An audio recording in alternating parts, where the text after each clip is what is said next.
Bom, a gente hoje está recebendo aqui entre os nossos participantes a professora Silmara Lídia Marton, que é colega professora da Universidade Federal Fluminense, do Instituto de Educação de Angra dos Reis. A professora Silmara ela tem doutorado em Educação pela Universidade Federal do Rio Grande do Norte, e também mestrado, né, pela mesma universidade, e coordena o Grupo de Estudos e Pesquisas em Filosofia e Educação, BEVIR. Ela trabalha com filosofia, com ênfase em filosofia e educação, principalmente com ensino de filosofia, filosofia com crianças, paisagens sonoras e epistemologias das ciências da complexidade. E, além de tudo isso, mais importante, como vocês viram a gente falando aqui no início, é uma querida de longa data, com quem tivemos a oportunidade de partilhar algum tempo de convivência no Instituto de Educação de Angra dos Reis. Também com a gente hoje está a Luziane Patrício, que vocês já devem conhecer, está sempre presente aqui nos encontros. A Luziane, ela é professora da Rede Municipal de Educação de Niterói, e atualmente ela exerce a função de diretora na UMEI Regina Leite Garcia, e é doutoranda em educação no programa de pós-graduação em educação da FFP, Processos Formativos e Desigualdades Sociais, membro do nosso grupo de pesquisa, o Diálogos Escolas-Universidade. Queridas, o tempo é todo de vocês. Em nome do grupo, agradecer muito a professora Silmara, né, pelo convite, por ter aceito o convite. Foi um prazer muito grande. A gente ficou trocando pelo WhatsApp, né? Foi uma conversa muito boa, muito generosa. E fala é sua. Bom, muito obrigada, gente. Realmente eu fico agradecida. Assim, porque primeiro que eu respeito demais o trabalho da Alexandra, né? Desde que eu pude conhecê-la, né, Alexandra, lá no Instituto de Educação, onde eu entrei em 2009, posteriormente a Alexandra entrou, e sinto que foi muito potente, muito intensa a experiência de Alexandra lá no Instituto, com quem eu aprendi muitas coisas, né? E tanto é que nesse tempo que tivemos convivência lá, se desdobrou esse tempo de intensidade, de construção de diálogos, de troca de algumas conversas e tal, se desdobrou nessa continuidade, cada uma seguindo o seu caminho, mas certamente há alguns atravessamentos aí entre nós. E também, claro, que eu gosto muito também de estar comentando do Alan, porque o Alan eu tive também a honra de orientá-lo, né? E orientamos juntas, né, Alexandra, o Alan, lá no TCC, e depois ele seguiu o rumo no mestrado, doutorado com você. E esse grupo, e mais amplamente, esse grupo de pesquisa, que é uma coisa que eu gosto, que eu valorizo muito, e que vocês enfatizam bastante, a valorização, eu acho que, entre outras coisas, obviamente eu não estou tão juntinho de vocês certamente saberiam falar melhor, mas é de valorizar muito os professores, as suas biografias, as suas vidas, as suas práticas inseridos na escola, né? E uma ênfase muito grande, uma valorização da escola, né? E a gente vai falar da escola pública, porque ela, obviamente, que também, toda escola, mas escola pública no sentido mesmo de valorizar esse espaço que possa ser, de fato, cada vez mais democratizado e ampliado para todos. Bom, sem delongas, assim, eu preparei realmente uma apresentação em slides.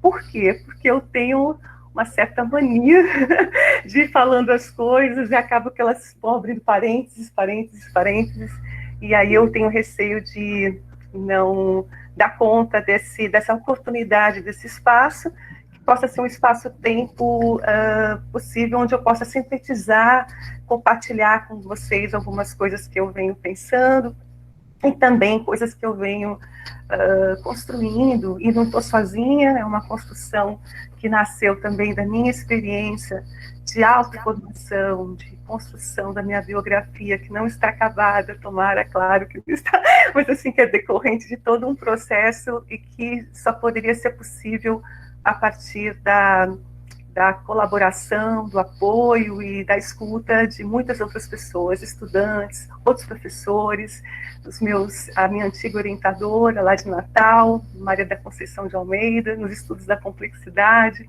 professores e as próprias experiências que a gente vive, né, no cotidiano, com as pessoas, tantas pessoas no espaço acadêmico escolar, né, e também com as escolas, como também com aquilo que o mundo nos oferece. Se a gente ficar atento, a gente vai poder aprender muito, com certeza. Ser professor no contexto de pandemia, infâncias, arte e filosofia. Café com currículo, né?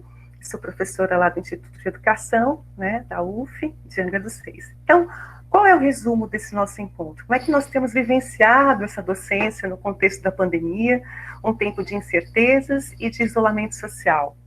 Então, esse encontro é para nós aqui, para vocês, um convite para um diálogo entre professoras, professores das infâncias, a partir da tessitura e escuta de narrativas que dizem das suas práticas neste contexto. Como caminho possível, vislumbraremos as possibilidades da filosofia e arte na autoformação do professor. O que é ser professor hoje? E aí, antes de falar um pouco nessa pergunta que eu considero que ela é difícil de ser respondida, porque na medida que quando se pergunta o que é o ser, logo me vem assim, o ser, na tradição, né, da filosofia, claro, uma das tradições, vai compreender um ser de uma forma um pouco fixa, permanente, imutável, na perspectiva de um ser já determinado, né? Por outro lado, eu sei que a nossa pergunta, e o que vocês, claro, vêm construindo no grupo de vocês, é uma perspectiva do ser professor, que é um ser professor que está em mudança, mas está relacionado às várias representações que tem. E outras coisas mais que eu não sei, que eu vou descobrir também aqui com vocês, né? Mas, então, de qualquer maneira, a nossa intenção é compreender, na verdade, muito mais, não é o que é numa definição cristalizada, mas como é que o que esse professor, na sua condição humana, no seu devir, na sua abertura, nas suas possibilidades, na sua potência, né? Naquela perspectiva mesmo da afirmação da vida, não somente como professor, mas naquela perspectiva nietzschiana mesmo, né? Atravessado por movimentos, por forças, por instabilidades, mas que ao mesmo tempo, a partir dessa vulnerabilidade, ele também é capaz de construir-se, né, de se criar, de se cultivar, né, enquanto vida, e aí a gente poder pensar o que é esse professor hoje, né? Então, eu optei por dizer aqui para vocês o seguinte, né, um pouco na decorrência, um pouco como desdobramento de um filósofo que me permite pensar a condição humana na sua praticidade, ao mesmo tempo na sua possibilidade de afirmação, na sua estética, né, no seu estilo de estar no mundo, na sua via criativa, na sua via criadora, mais amplamente, é o Nietzsche. E quando ele fala o seguinte, que para se chegar ao que se é preciso combater algo que se aloja em nós e nos aprisiona, determina, codifica previamente. É perguntar-se sobre o valor da vida. Não significa entregar-se cegamente ao destino, mas, de certa forma, cuidar dele, amá-lo. Quando Nietzsche fala do chegar ao que se é, pode, num primeiro momento, causar a impressão de que ele está propondo que se chegue a algo que já se é anteriormente a se perguntar sobre isso, ou seja, como se o fosse algo que a gente já, ao viver, já traz em si como algo determinado, né? Seja movido inclusive por dentro de uma perspectiva de uma humanidade determinada, ou então segundo os valores que uma certa sociedade determina, né? E claro que você faz parte na medida que você constrói esses valores, mas também que pode se sentir tão determinado a ponto de não conseguir ter uma percepção do que é esse ser, né? O que é esse né? Mas o que o Nietzsche traz de importante é a ideia de que nós podemos chegar ao que somos na medida em que aceitamos diferentemente dos outros animais, né, que eles tudo tem sentido, no sentido na perspectiva de que o animal ele come, ele dorme, ele se relaciona, né? E isso tudo ele não para pensar e tudo está no seu lugar. Simplesmente ele vive, né? Já no caso do ser humano, o ser humano ele não simplesmente viver, não é simplesmente sobreviver, mas ele precisa encontrar um sentido, né?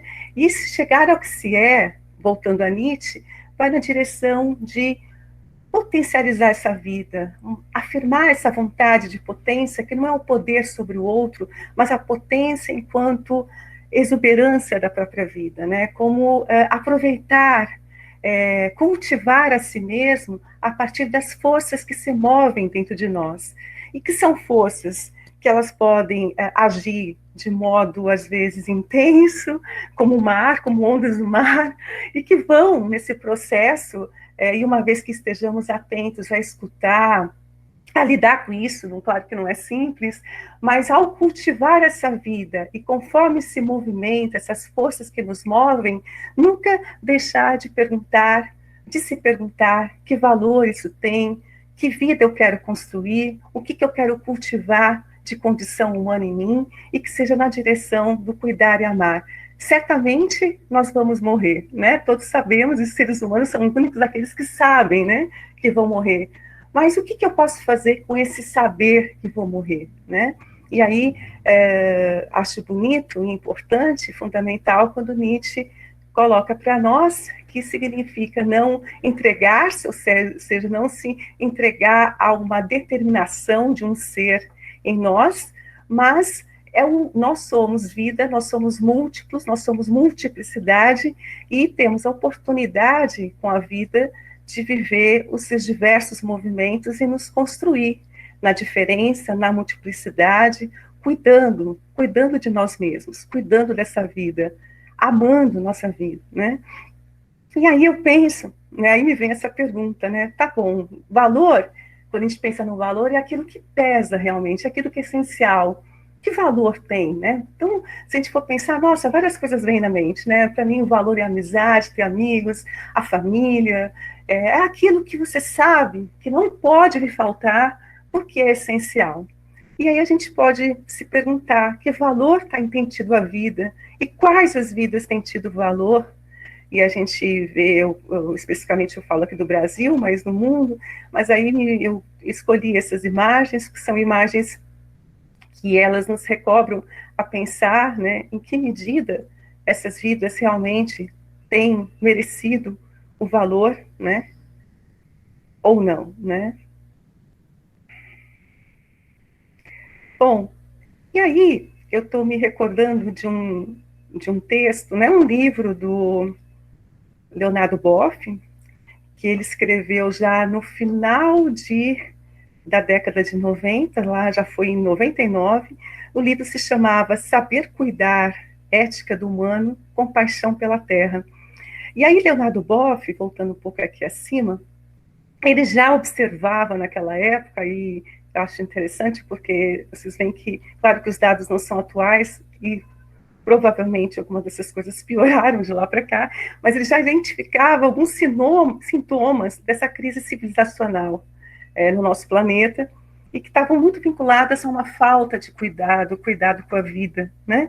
Por exemplo, ele já identificava 250 milhões de crianças que eram usadas como mão de obra no sistema capitalista, a fome, milhões de pessoas excluídas no mundo inteiro no processo de produção, a hegemonia do neoliberalismo, com o individualismo, exaltação da propriedade privada, o desprezo pela solidariedade, pela dimensão espiritual do humano, o predomínio de uma sociedade do espetáculo, do simulacro e do entretenimento, um descaso pela coisa pública e o predomínio de interesses de grandes corporações, a possibilidade real de um desaparecimento de mais da metade das espécies animais e vegetais da Terra no século XXI, envenenamento dos solos, poluição das águas, contaminação do ar, dizimação de florestas, extermínio de espécies de seres vivos.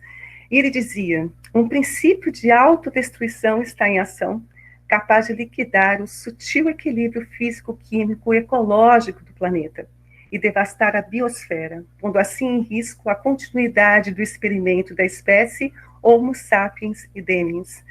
E aí, é uma expressão também muito usada pelo Edgar Morin, que é um pensador que eu também estudo, a gente estuda muito nas ciências da complexidade. A ciência da complexidade, a grosso modo, assim, elas reúnem o estudo, a investigação, as pesquisas em torno de vários pesquisadores das áreas de biologia, físico-química, das ciências humanas, né, e que vão justamente atentar para problemas que eles vão dizer que são problemas que dizem respeito à questão ecológica, à questão política, à questão cultural, há várias questões que afligem a condição humana, e o esforço das ciências da complexidade em reunir esses diferentes pensadores e pesquisadores vai no sentido de procurar compreender, não é explicar exaustivamente, mas compreender a condição humana e os diferentes aspectos da realidade, né?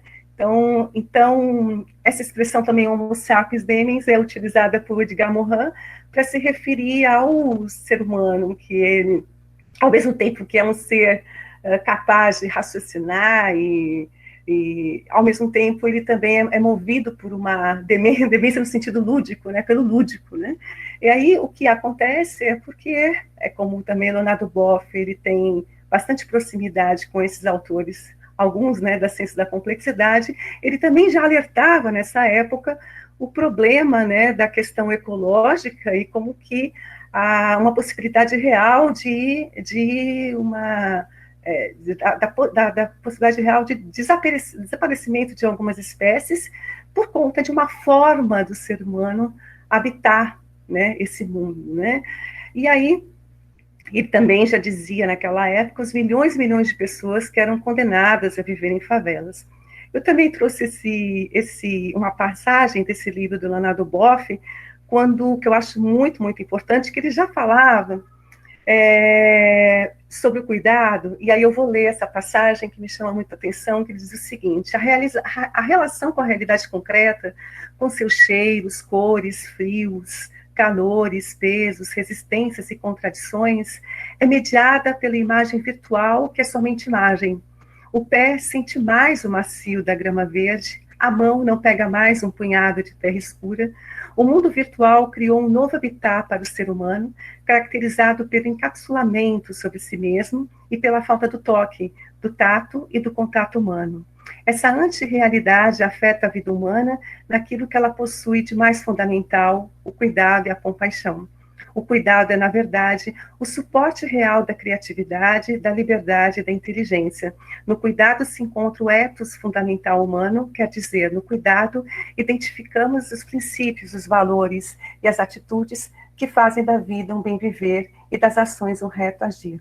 Certamente, a observação que o Leonardo Boff faz, ela acaba sendo um pouco mais radical, no sentido de, quando ele afirma de que o mundo virtual, ele cria um certo habitat que é como se fosse uma antirrealidade, né? Eu até contemporanizaria um pouco isso, porque também temos experimentado as possibilidades e tendo em vista principalmente hoje que nos é exigido e temos mesmo que ficar isolados socialmente uns dos outros, mas há a possibilidade que ainda no uso das tecnologias possamos sim experimentar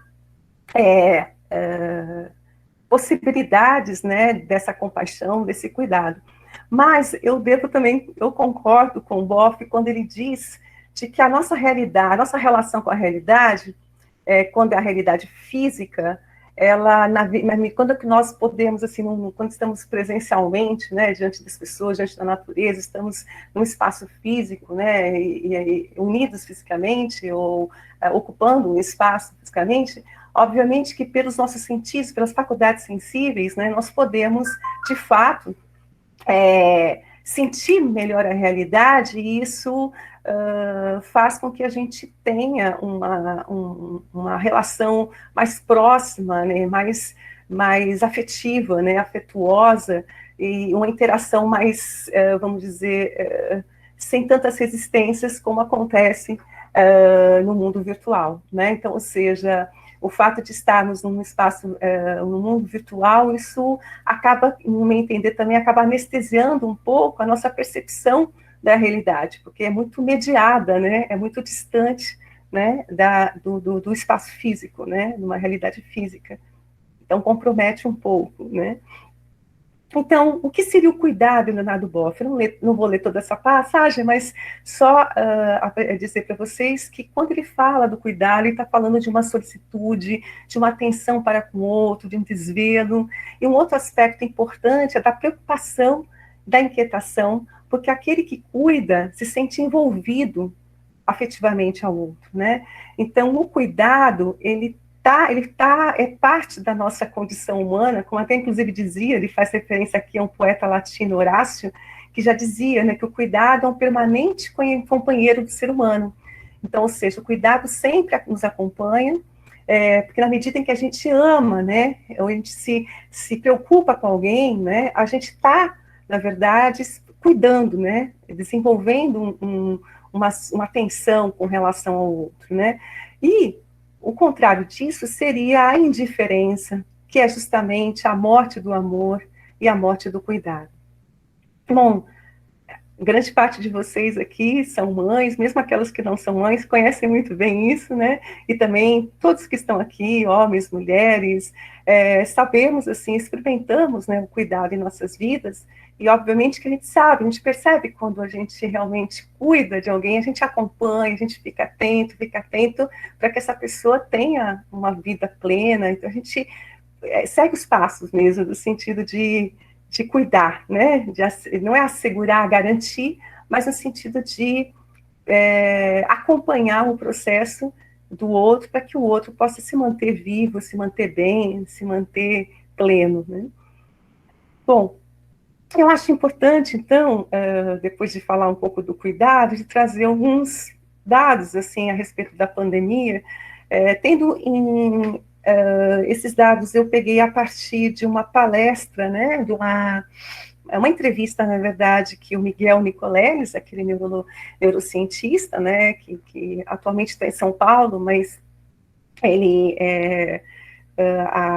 atua, né, tem numa universidade lá em Natal, mas ele também já morava um bom tempo nos Estados Unidos, mas assim, ele tem uma importância enorme, nacional e internacional, e é um pesquisador que vem se dedicando, né, a fazer como ele mesmo fala, um combate contra esse coronavírus, e aí ele esteve numa entrevista, num programa que eu acho muito interessante de assistir, que é o programa Tutameia, né, e aí numa entrevista que eu assisti, que ele deu ao Tutameia, no dia 6 de agosto, e ele dava alguns dados, assim, importantes acerca da pandemia, e que, pelo que eu tenho acompanhado, não mudaram muito até hoje, né? O Brasil vive uma tragédia sanitária, ele dizia, mais de 100 mil óbitos, isso já no início de agosto de 2020. Dizia uma previsão de pesquisadores de Seattle que se por 4 meses adiante nós seguirmos como vem acontecendo nos gráficos, podemos chegar a 200 mil óbitos no Brasil, né? Então, nós estamos numa situação, um patamar instável da pandemia no Brasil, e qualquer coisa pode fazer explodir para cima esse nível. Então, ele contesta mesmo a abertura de estádios de futebol, o retorno às aulas presenciais, porque todo local que houver aglomeração, obviamente que pode colaborar para a transmissão do vírus de forma mais rápida e trágica, né? Todas as aberturas do Brasil foram impróprias, fora dos critérios da Organização Mundial da Saúde.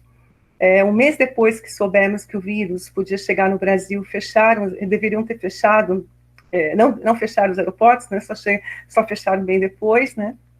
Há uma ausência de uma política centralizada do combate ao coronavírus, sem ministro da Saúde, um genocídio indígena que se espalha por todo o país, a taxa de infecção entre os indígenas é 150% maior que a média nacional.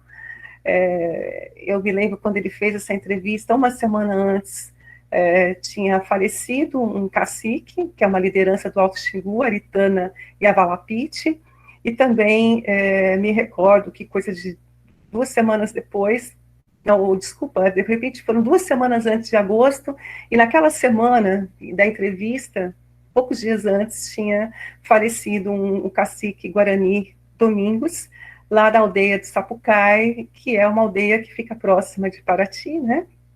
É lá na comunidade, perto da comunidade de Bracuí, que é na região lá onde fica o Instituto de Educação de Angra dos Reis, né? Entre Paraty e Angra dos Reis. O Brasil, ele tem 77% de todos os seus óbitos são 77% de todos os óbitos são de gestantes com Covid do mundo, ou seja, entre os óbitos de gestantes com Covid, 77% são no Brasil, né? E segundo simulações, nota técnica da Fiocruz, só no Rio de Janeiro, a volta às aulas presenciais repercutiria aproximadamente 4 mil óbitos. E aí ele conta de exemplos de Israel, que abriu e depois teve que fechar novamente. Chicago decidiu por ensino online. E pesquisas que ele vai mostrando nos Estados Unidos e na Espanha que apontavam cálculos de aumento exponencial do vírus nas escolas. Então, ele dizia, né, no Brasil, se voltar às aulas, não deveria nem ser discutido isso nesse momento, porque é algo insano, né? As pessoas estão morrendo, já não estão conseguindo chegar nos hospitais, ele dizia. A transmissão do vírus somente se quebra indo na casa das pessoas, identificando quem está infectado, quem está infectando, isolando-as para impedir que infectem as outras. E aí ele lembra, né, de um sanitarista, Oswaldo Cruz, século passado, que era isso que ele fazia, né? Ele ia nas casas, então uma coisa muito conhecida, né, que é uma forma de você impedir, né, que ao invés de esperar que chegue no hospital e tal, não, uma perspectiva mais preventiva por isso que é muito importante investir na saúde familiar, mas é uma grande ausente nesse combate ao coronavírus no Brasil. O Piauí foi aquele que conseguiu adotar boa parte das orientações do Comitê Científico do Nordeste e conseguiu ter um número bem inferior em relação aos outros estados, né? Mas há uma pressão econômica, eleições e tal, que desviam nossa atenção para o combate ao coronavírus. Nós vivemos uma crise sanitária. E aí, por fim, ele vai dizendo que o ser humano vai criando abstrações que são causadoras da sua própria destruição, né? Então, a espécie humana, e aí ele fala um pouco também, e é interessante, que nós temos ficado viciados com o mundo digital, e isso pode repercutir, ele estuda, né, essas coisas, e como é que isso repercute no nosso cérebro e tal, e o neurocientista, ele vai mostrando que esse vício digital, ele vai cortando atributos analógicos da nossa mente, e aí atitudes como empatia, intuição, criatividade, inteligência, esses atributos, eles podem se perdendo, né? Então, é muito importante que a gente possa desenvolver esses atributos, né? E uma forma de resistir a isso é desenvolver atividades manuais, atividades artísticas, atividades que requerem esses atributos analógicos, né? Leitura, escrita, pintura, o pensamento, né? Então, ou seja, é muito importante que a gente possa, eu sei que vivemos assim, absortos também no mundo digital e também nos fornece grandes possibilidades, mas é importante também, reafirmando o que o Nicoleles diz, é necessário que a gente possa desenvolver práticas de resistência e que vão na direção de fazer com que nós possamos cuidar da nossa mente e ela não ser, vamos dizer, sugada, né, por todas essas tecnologias, né, ver em que medida elas nos ajudam e em que medida elas também absorvem a nossa criatividade, a nossa singularidade, a nossa liberdade de pensar, né. E aí a gente vê o quanto que a ciência é necessária, né, à preservação da nossa vida e do planeta. E aí a gente vê que tem os cuidados, eu coloquei essas fotos, mas assim, os cuidados que a gente já sabe, né, necessários para que a gente possa se proteger, né? Então, uma perspectiva que eu diria higienista, mas é no bom sentido, né? Não, mas no sentido do cuidado, da imprescindibilidade que tem a gente fazer esses cuidados para cuidar das nossas vidas, né? E aí, ao mesmo tempo, a gente pode observar também como que essa pandemia tem nos lembrado, tem sido oportuna para a gente se cuidar, né? Eu coloco aqui o cuidado de si, que é o cuidado de si realmente, que é um termo, uma noção, um conceito construído pelo Michel Foucault, que eu vou mais falar um pouquinho só mais adiante sobre ele, mas eu tenho observado, a gente consegue observar quanto que também nessa pandemia temos tido a oportunidade, né, e não precisa ser restrito ao tempo da pandemia, de cuidar das plantas, de desenvolver, fazer um crochê, de fazer um pão em casa, de fazer uma leitura, de trabalhar em casa, mas de compartilhar um pouco as tarefas, ou não, mas de qualquer maneira, aqui ainda esse quadro é um quadro que mostra o que tem sido de bom nesse sentido, escolher melhor nossos alimentos, ou pelo menos preparar mais os alimentos em casa. E aí eu gostaria de destacar muito assim, uma coisa que eu acho que é muito importante, é que a gente tem sido, vamos dizer, incentivado, tem sido imperativo para a gente sabe que para viver, o que a gente precisa para viver mesmo, né? Se a gente se perguntar, pô, mas o que realmente importa, né?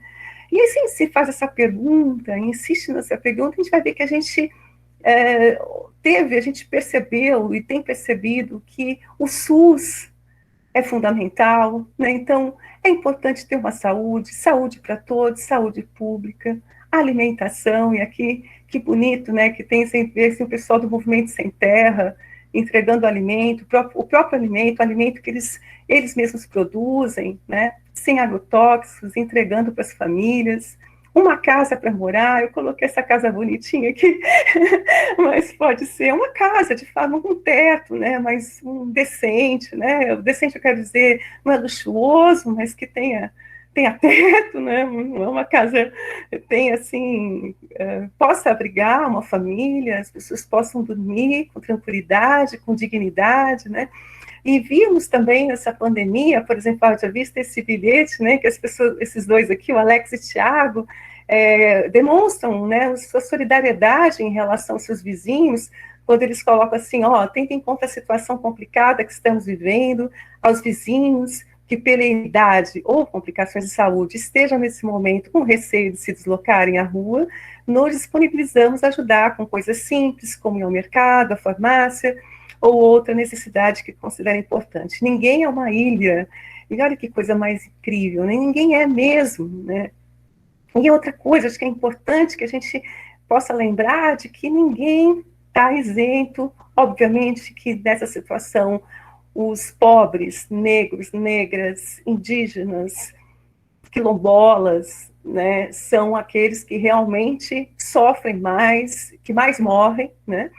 E agora é preciso que a gente possa desenvolver uma ética, como diz Morin, né, uma socioética, né, porque compreender que nós somos mesmo parte do todo e não adianta pensar que você está sozinho, porque você não está, porque se tiver, o mundo a gente está vivendo uma situação muito complicada no planeta, e no Brasil especificamente, com o governo que a gente está vivendo, de grandes violências, de muita repressão, de muita de comprometimento muito grande da nossa democracia, e não é uma grande ilusão pensar que está só, né?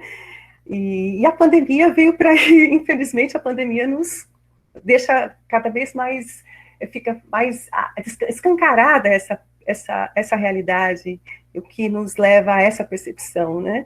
Então a gente vê também entre as coisas importantes, e que eu enumerei algumas aqui, a informação, o conhecimento, a comunicação. Então é importante que a gente tenha a casa, tenha comida, tenha saúde, tenha educação, tenha informação, conhecimento, a arte,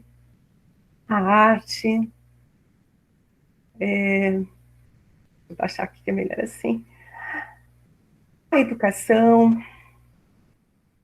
a meditação, a ciência, o amor. Aqui, eu me vi, meu marido às vezes pinta meu cabelo, aí eu vi essa cena e eu me lembrei assim, mas olha que bonito, né? O amor fundamental.